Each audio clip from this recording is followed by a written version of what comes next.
ठीक है, टॉपिक इतना लंबा नहीं है छोटा सा ही अच्छा। टॉपिक। मेरी स्क्रीन नज़र आ रही है आपको? जी सर, आ रही है।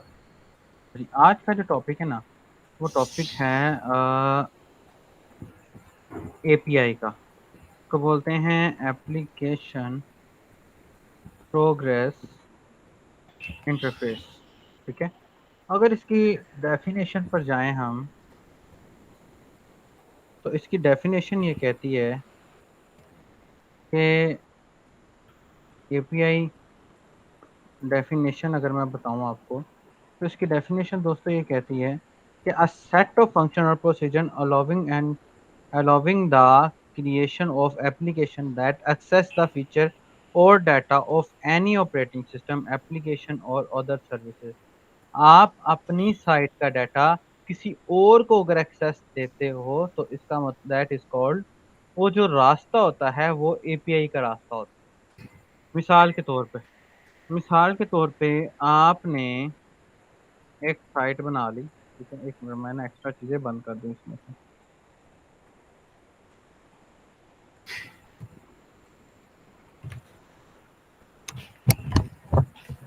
हाँ, आज का टॉपिक ना है छोटा सा, लेकिन है जरा इंटरेस्टिंग सा। ठीक है सर। अच्छा जी। आ, मिसाल के तौर पे, मिसाल के देता हूँ मैं कि अगर मिसाल के तौर पे आपने एक वेबसाइट बना ली है और उस वेबसाइट का नाम आपने रख दिया है। अच्छा, अपना माइक ज़रा बंद कर लीजिएगा प्लीज़। ठीक मैं है ना सर। हेडफोन्स लगाया मैं, क्वेश्चन हो तो फिर आप ऑन कर लीजिएगा। अच्छा। अच्छा, मिसाल के तौर पे एक आपका, आपने एक वेबसाइट बना दी है जो कि पड़ी हुई है सर्वर पे। आपकी वेबसाइट का नाम है जी, मिसाल के तौर पे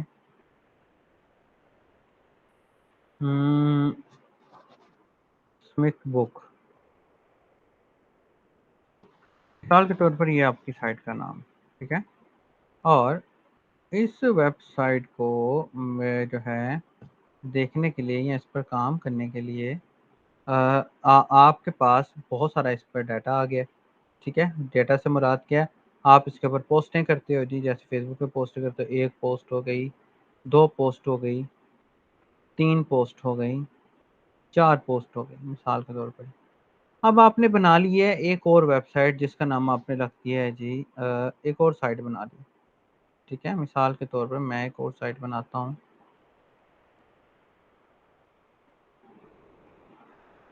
जिसका नाम हमने रख दिया है जेसबुक। मिसाल के तौर पर हमने एक और साइट बना दी जिसका नाम हमने रख दिया जेसबुक। प्लीज, यार ये क्या हो गया?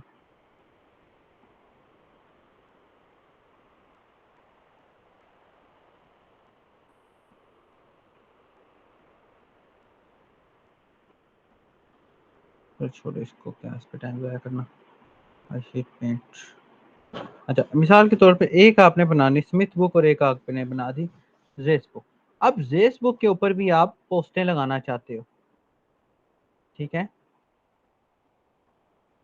जेस बुक पे भी आप एक पोस्टें लगाना चाहते हो, और एग्जैक्ट वैसी ही पोस्टें लगाना चाहते हो जो पोस्टें आप स्मिथ बुक पे लगा रहे थे। ठीक है, अब एक तरीका क्या है, दोनों पे अगर हमने एक पोस्ट पोस्ट एक जैसी पोस्टें, एक जैसा डाटा लेके आना हो, तो इसका शहजादे क्या तरीका होगा कि लाइक मिसाल के तौर पर क्या हमें दोनों पे पोस्टें करनी पड़ेंगी? हम्म, जी सर, मेरे ख्याल से तो दोनों दोनों पे करने पोस्ट पड़ेंगे। करनी पड़ेंगी। ठीक है, दोनों पे पोस्ट करने से क्या होगा जी, मेहनत ज़्यादा, मेहनत डबल, कंटेंट सेम। इशू इतना कि भाई दोनों के ऊपर content each and everything same रहना चाहिए। लेकिन हमें इंडस्ट्री ने एक चीज़ प्रोवाइड कर दी, दैट इज कॉल्ड एपीआई। ये एपीआई क्या करती है? ये एपीआई आपके एक वेबसाइट के डाटा को दूसरी साइट के डाटा से कनेक्ट कर देती है। अब इसका फ़ायदा क्या होता है? इसका फ़ायदा ये होता है कि अब जब भी आपने एपीआई के साथ अपनी साइट को कनेक्ट कर दिया, ठीक है, आपने एपीआई से अपनी साइट को कनेक्ट कर दिया, अब जब भी आप स्मिथ बुक पे पोस्ट करोगे ना, वो पोस्ट ऑटोमेटिकली फेसबुक पे पहुंच जाएगी। बहुत आसान जो है ना अल्फाज। कि आप जब भी स्मिथ बुक के ऊपर पोस्ट करोगे वो पोस्ट ऑटोमेटिकली फेसबुक पर पहुंच जाएगी और इजीली पहुंच जाएगी। आपको किसी भी किस्म का ज़रूरी नहीं, आप फेसबुक खोलो या ना खोलो, स्मिथ बुक पे आपने पोस्ट कर दी, कोई भी बंदा जब फेसबुक खोलेगा तो उसको स्मिथ बुक की पोस्ट मिल जाएगी। That is called APA.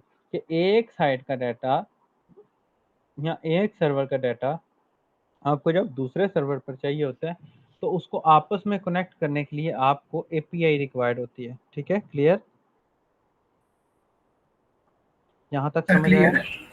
जी अच्छा, अब सर। आगे चलते हैं। अच्छा, अब एपीआई है तो समझ आ गई कि एप्लीकेशन प्रोग्रेस इंटरफेस है। ठीक है, लेकिन एपीआई में काम कैसे होता है? क्या ये एपीआई अलग लैंग्वेज है? ठीक है, नहीं तो क्या ये एपीआई अलग लाइब्रेरी है या फ्रेमवर्क है? अगर नहीं तो फिर ये है क्या? इसमें काम कैसे होता है? देखें, ये एपीआई जस्ट एक पैटर्न ऑफ वर्क है। ठीक है, इसका कोई अलग लैंग्वेज नहीं है, ना ये कोई अलग सिंटैक्स है। ये एपीआई जस्ट पैटर्न, जैसे ऊप है ना, ऊप के नाम सुना है आपने? Object oriented programming. अब ऊप को जी सर। हम पीएचपी में भी यूज़ कर सकते हैं, ऊप को हम सी प्लस प्लस में भी यूज़ कर सकते हैं, पाइथन में भी यूज़ कर सकते हैं, जावा में भी यूज़ कर सकते हैं और जेएस में भी यूज़ कर सकते हैं। इसी तरह जो एपीआई है वो एपीआई है, जैसे उसको हम किसी भी लैंग्वेज के अंदर निकाल सकते हैं। एपीआई में क्या होता है, आपने कोई डेटाबेस वगैरह पढ़ी होगी, बाकियों ने तो पढ़ी है। आपका मेरे ख्याल में जस्ट नहीं मंच सर। स्टैक है। जी सर, वो मैंने तो अभी जीएस स्टार्ट करनी थी, उससे पहले से की थी आपके साथ बात। हम्म। मैंने अच्छा कहा अभी अच्छा, आपका जीएस नाम मेरी क्या था? रहती। हाँ, मेरा सर आपका नाम मोइन क्या है? सुल्तान। मोइन मोइन सुल्तान। सुल्तान। अच्छा जी, आप यस। चलिए, मैं आपका, मुझे मैसेज आया हुआ था, मैं सुबह जी। ऑफिस जाऊंगा ना जब, तो मैं आपका प्रॉब्लम रिजॉल्व करवा दूंगा। ठीक है। जी, तो दूसरा सर क्लास का भी कहा था कि क्लास का टाइम थोड़ा चेंजिंग करने में, नमाज हाँ नहीं, पढ़ानी वो है तो। आप आपका ये प्रॉब्लम रिजॉल्व हो जाएगा ना तो आपकी क्लास का टाइम भी चेंज हो जाएगा, क्योंकि फिर आपको किसी दूसरे सेक्शन में शिफ्ट करना पड़ेगा हमें। जी सर। ठीक। ठीक है, अच्छा जी। तो वैसे अच्छा सर जी। ये। जी जी। हाँ हाँ, क्या कह रहे हैं सर आप? मैंने कहा ये जो आप पढ़ा रहे हैं तो इस अब इसमें जावा स्क्रिप्ट तो नहीं ना आपने करवानी थी, ये तो मैं अकेला सिर्फ वन स्टैक का ये बैच है, ये वाला जो आप पढ़ा रहे हैं। तो मंच से एक जावास्क्रिप्ट ही होती है। नहीं नहीं सर, मैंने वो बेसिक नहीं ना जावा स्क्रिप्ट पढ़ी, इस वजह हाँ, से मैं आपने पूछ रहा बेसिक हूँ। नहीं पढ़ी हुई ना, इस तरह नहीं, इसमें बेसिक लेवल की जावास्क्रिप्ट नहीं है इसमें, अब हम रिएक्ट पे ही जा रहे हैं, ऑनवर्ड जा रहे हैं। लेकिन ये जी जो जी। ये टॉपिक है ना, ये जावास्क्रिप्ट से थोड़ा सा हट के है। जी सर मिसाल के बिल्कुल। तौर पे, अब ये एक साइट बनी हुई है हमारी, ये ठीक है, ये साइट बनी हुई है ऐसे, ये यूजर, ये साइट बनी है और ये आपकी साइट का डाटा है। आपकी साइट का डाटा जेसन के फॉर्मेट में, ठीक है, कन्वर्ट किया जाता है, जेसन फॉर्मेट के अंदर लेके आ जाता है और उस जेसन फॉर्मेट को हम अपने पास यूज़ करते हैं। मिसाल के तौर पे आपको मैं कोई सैम्पल एपीआई दिखाता हूँ।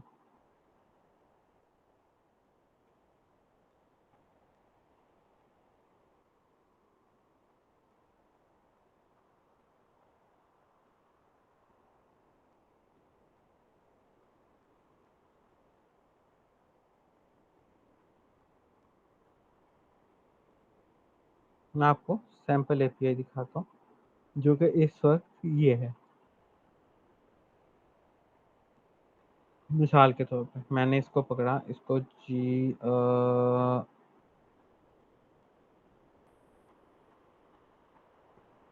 कॉपी लिंक,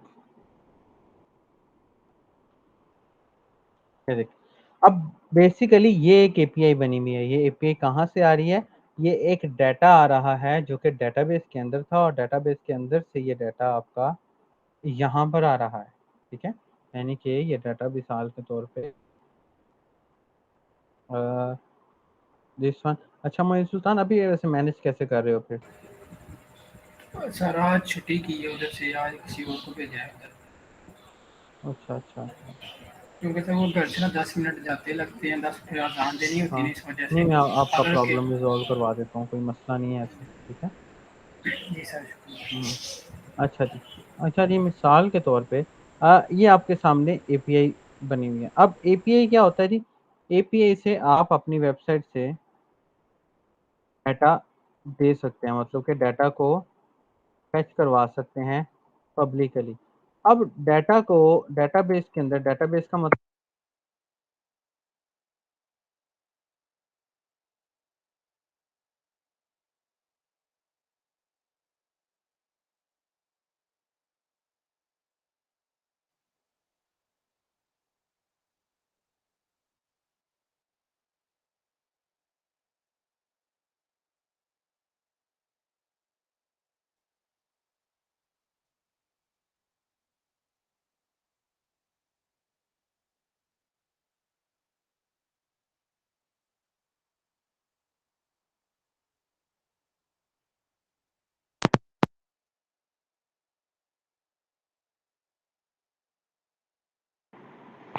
मेरी आवाज आ रही है?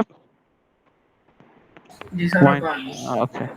अच्छा, मैं बात कर रहा था कि अब एक तो पता लग गया कि भाई हमने एक साइड से डाटा दूसरी साइड तक फेच करना। अब मैं चाहता हूँ कि यार मैं फेसबुक पे डाटा को क्रिएट करूँ, मतलब कि मैं चाहता हूँ कि मैं फेसबुक पे डाटा को क्रिएट डाटा करूँ, तो वो मेरा डाटा मेरे पास पहुँच जाए। वो मेरा डाटा मेरे पास बेसिकली यहाँ पर यहाँ पर ना आए, बेसिकली वो मेरा डाटा स्मिथ बुक पे आ जाए। ठीक है? तो उसके लिए जो एपीआई होती है, उसको मैं कहता हूँ क्रिएट एपीआई। ठीक है?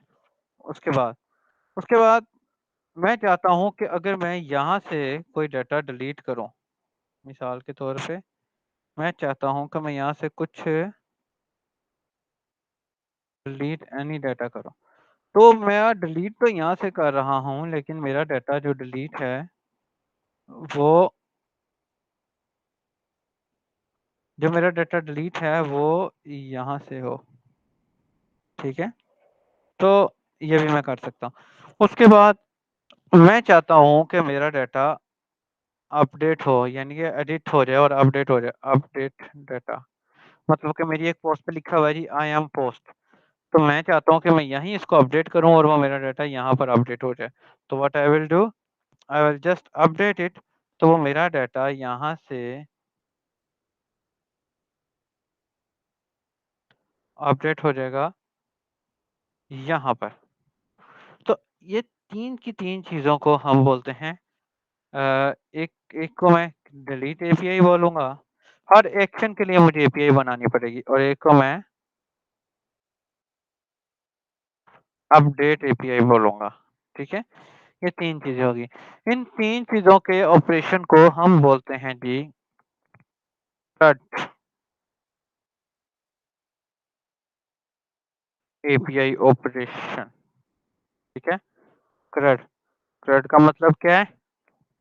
C का मतलब है क्रिएट करना, R का मतलब है रीड करना, U का मतलब है अपडेट करना, D का मतलब है डिलीट करना। ठीक है? तो इन 4 चीज़ों के ऑपरेशन की बेस के ऊपर हम एपीआईज़ बनाते हैं। अब CRUD हम विदाउट एपीआई भी बनाते हैं, बैकएंड की लैंग्वेज को डायरेक्ट यूज़ करके, और एपीआईज़ के थ्रू भी बनाते हैं। जो हमारी रिएक्ट है दोस्तों, वो रिएक्ट हमारी एपीआई की बेस पर चलती है। और रिएक्ट हमारी एपीआई की बेस पर चलती है, और हमारी एपीआई जो है वो डायरेक्टली काम कर रही होती हैं फॉर द रिएक्ट पर्पस। ठीक है? तो अब हम बेशक यूज़ कर रहे हैं एंगुलर, बेशक यूज़ कर रहे हैं रिएक्ट, बेशक यूज़ कर रहे हैं जो है एंगुलर, बेशक यूज़ कर रहे हैं रिएक्ट, या बेशक यूज़ कर रहे हैं Vue.js। ठीक है? कुछ भी यूज़ कर रहे हैं, उसके लिए एपीआई जो कंपल्सरी है। मॉडर्न स्टैक के अंदर हम बेसिकली मोंगोडीबी पढ़ते हैं, एक्सप्रेस जेएस पढ़ते हैं,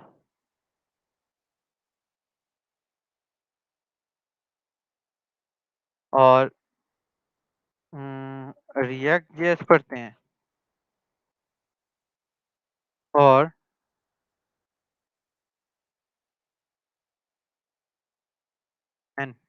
नोड जेएस पढ़ते हैं। ठीक है? अब नोड रिएक्ट, और इसके अंदर बेसिकली 2 पार्ट्स बन जाते हैं फिर, ठीक है? एक पार्ट बन जाता है फ्रंट एंड का और एक पार्ट बन जाता है बैक एंड का। फ्रंट एंड के अंदर मन में जस्ट रिएक्ट जेएस आती है, जबकि बैक एंड के अंदर MongoDB as a database use हो जाती है। Node JS with Express JS use हो जाता है एज अ बैकएंड, ठीक है? अब इसके ऊपर हम एपीआई बनाते हैं फॉर क्रिएट एपीआई, और ये एपीआई हम रिएक्ट जेएस के अंदर यूज करते हैं। लेकिन रिएक्ट जेएस के लिए कंपलसरी नहीं है कि हम नोड में एपीआई बनाएं, हम इसको लारावेल में भी बना सकते हैं। तो स्टार्टिंग में हम लारावेल में एपीआई बनाएंगे इंशाल्लाह, और बाद में हम फिर नोड जेएस पे एपीआई बनाएंगे। बहुत इजी कॉन्सेप्ट है इंशाल्लाह ताला, जो कि आपको बड़ी ही आसानी के साथ मिल जाएगा। बहुत इजी कॉन्सेप्ट है। अगर ये कॉन्सेप्ट आपको समझ आ जाता है तो समझो आपकी रिएक्ट जो है वो फिनिश हो गई, ठीक है? कोई क्वेश्चन आपको समझ आया है मोइन? ये जी क्या जी होती है? जी जी सर, आगे। एपीआई है जी ना, सर, ये जो एपीआई है ना, इसका किसी लैंग्वेज से ताल्लुक नहीं है। ये जस्ट एक टॉपिक है। ठीक है सर। ये जस्ट एक टॉपिक है, इसका किसी लैंग्वेज से ताल्लुक नहीं है।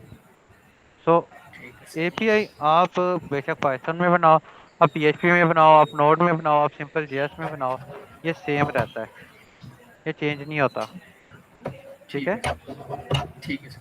सो बहुत इजी कॉन्सेप्ट है। यहाँ तक कोई क्वेश्चन है तो पूछ लो। नहीं सर, ओके। ठीक है? मैं ना इंशाल्लाह ताला ऑलमोस्ट, ये हमारा छोटा सा ही टॉपिक है, तो इंशाल्लाह ताला मैं ना आपका प्रॉब्लम सुबह रिजॉल्व करवा दूंगा, ठीक है? जी जी सर, जरूर। कोई ऐसा मसला नहीं है, मैं आपका प्रॉब्लम इंशाल्लाह ताला सुबह रिजॉल्व करवा दूंगा इंशाल्लाह। और